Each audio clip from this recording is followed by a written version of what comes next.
One afternoon, James, Percy and Thomas were waiting in their shed for their drivers to collect them. "I wonder what we will be doing this afternoon," said James. "I've had quite enough excitement for one day," said Percy. Thomas and James looked at him. "Why?" they asked. "Because I saw a dragon today," he announced. James and Thomas gasped in disbelief. "Dragons breathe fire and eat engines," Percy added knowledgeably. Thomas wasn't quite sure whether to believe Percy or not. However, the next day he had just left the junction with Annie and Clarabel when he saw an enormous animal standing beside the line. It wasn't like any animal he had ever seen before. It was so tall that it towered above the trees and had a long, curved neck. "I wonder what that is," Thomas thought to himself. Then he remembered the conversation he had had with Percy the day before. "That must be Percy's dragon," he thought. He looked at the strange animal again. It wasn't breathing fire, as Percy had described. After some consideration, Thomas decided that the dragon must be asleep. Annie and Clarabel were chattering noisily as usual. "Shh!" said Thomas in a loud whisper. "You might wake the dragon." "Dragon? What's a dragon?" asked Annie and Clarabel. "Don't you mean wagon?" "I mean dragon," said Thomas, whispering firmly. "They eat naughty carriages, you know." Annie and Clarabel were silent for the rest of the journey. At the top station, Thomas drew to a halt. He was met by the fat controller who was standing on the platform. "Oh, sir," piped up Thomas excitedly, "you'll never guess what I've just seen in the field." "No time for that now, Thomas," the fat controller interrupted. "I have another job for you. There is an emergency," he said. Whatever could it be? Wondered Thomas and his driver. "Hurry now, there's no time to lose," continued the fat controller. "I would like you to take a flat truck to the junction for a special train."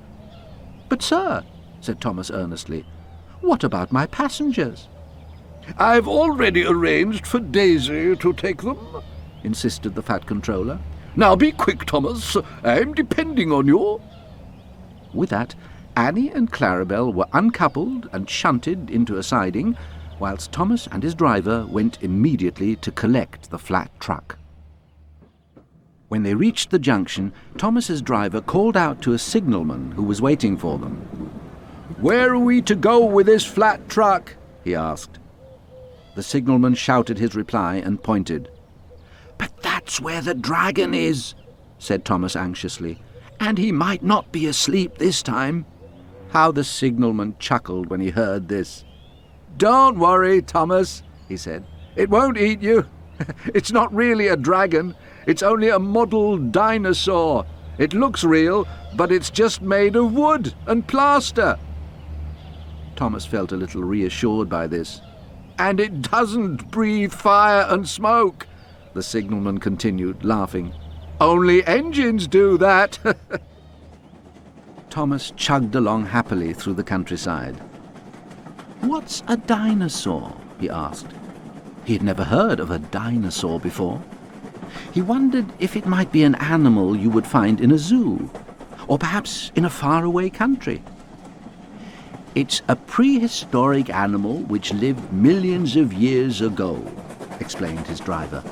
"They don't exist any longer," he continued, "except in museums." "Oh, that's all right then," said Thomas. "Percy said it was a fire-breathing dragon which ate engines. He told me and James about it the other day in the engine shed when we were waiting to be taken out. I wasn't sure whether to believe him or not," Thomas continued, "but he seemed so sure of himself. I'll have to find a way to pay him back." His driver laughed. "Well, you don't need to worry about it now, Thomas. That dinosaur is an exhibit for a new show near the top station," he said. "The lorry carrying it broke down, so we've got to take it instead." "How exciting," said Thomas, starting to understand at last. "So that's why we needed the flat truck. When they reached the dinosaur place, 3 workmen were busy. "Look at those men!" called Thomas. The workmen had climbed carefully onto the dinosaur's huge, humpy back and were fixing strong chains around the model. When they had secured the chains tightly, 2 men climbed down from the dinosaur, leaving the foreman balanced on the dinosaur's back. He looked up and made a hand signal to something in the sky. At that moment, Thomas heard a whirring sound. He looked up to see that Harold the helicopter had come to help too. "Hello, Harold!" he peeped. "Have you come to help me with the dragon? Dinosaur?" "Yes, I have, Thomas," laughed Harold. "Actually, it's a shame that it isn't a dragon," he continued, "because then it would be able to fly away by itself." Thomas did not appreciate the joke. As Harold hovered carefully above the dinosaur, he lowered a hook down to the workman below. The workman caught the hook and then fastened it to the chains around the dinosaur. Then, at a signal, Harold lifted the model very slowly and very carefully. Up and up it hovered, slowly rising from the ground. The dinosaur looked as if it was floating. "Oh, Harold!" chuckled Thomas. "You two look funny." "Just you wait until you have to pull the dinosaur back to the station," Harold replied. "Then you'll look even funnier." Harold carried the dinosaur over the hedge and towards Thomas's waiting truck. Then, very gently, he lowered it down onto the flat bed of the truck. There was a jolt as it came to land safely. Then the workman made sure it would not slip during the journey by tying it with strong chains. "Beep, beep," whistled Thomas brightly. "The Dinosaur Express is ready to roll." When everything was secure, Thomas set off. He was surprised to find that the dinosaur was very light, so he had an easy run. Children who were playing nearby ran to wave as he passed by with his unusual load.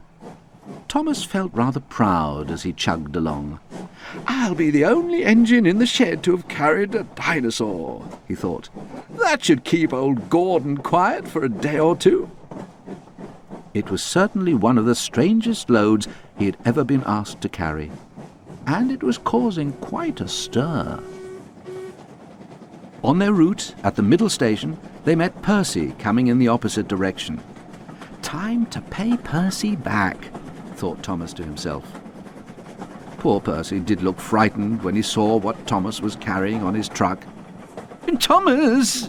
he called out in a trembly voice. "There is a dragon on your back! Watch out!" Thomas laughed. "Don't worry, little Percy," he boasted. "Your dragon won't eat me. I've tamed him and trained him not to eat blue engines. He still eats green ones, though," he added mischievously. "Oh, replied Percy. "Don't see many of those round here." And he scuttled off, terrified, to tell Henry and Duck. Thomas turned the corner towards the top station to see a big crowd waiting for him. Everyone started to cheer and wave when they saw Thomas and his unusual cargo. The fat controller was there too, and the crane from the breakdown train was standing close by. Thomas did feel special. "What a reception," he thought proudly. "I shall have to carry prehistoric passengers more often." Thomas pulled up next to the breakdown train. He could guess what might happen next. 1, 2, 3, lift! ordered the fat controller. Carefully, the breakdown crane lifted the model dinosaur from Thomas's flat truck and over the fence into the nearby gardens. The huge model animal came to rest with a thump. Soon the model was transported safely to the exhibition site. It took its place with the other dinosaurs in a wonderful prehistoric scene. Thanks to Thomas and Harold, the star attraction was in place just in time. Now everything was ready for the grand opening. Thomas could hardly believe his eyes when he went past that day. He had never seen such an extraordinary collection of strange beasts. There was a fearsome pterodactyl, a tough-looking triceratops, and a positively terrifying Tyrannosaurus rex. Somehow, Thomas, laughed his fireman, I don't think Percy will be coming to visit. After such an exciting day, it was time to leave the show and go back to the shed. "It's a funny thing," said Thomas, puzzled. "I know my dinosaur is just a model, but I could have sworn he was giving me a funny look." "I think you're right," said his driver. He gave the fireman a nudge. "It must be because he's a do-you-think-he-saurus." And Thomas and his driver and fireman laughed all the way home.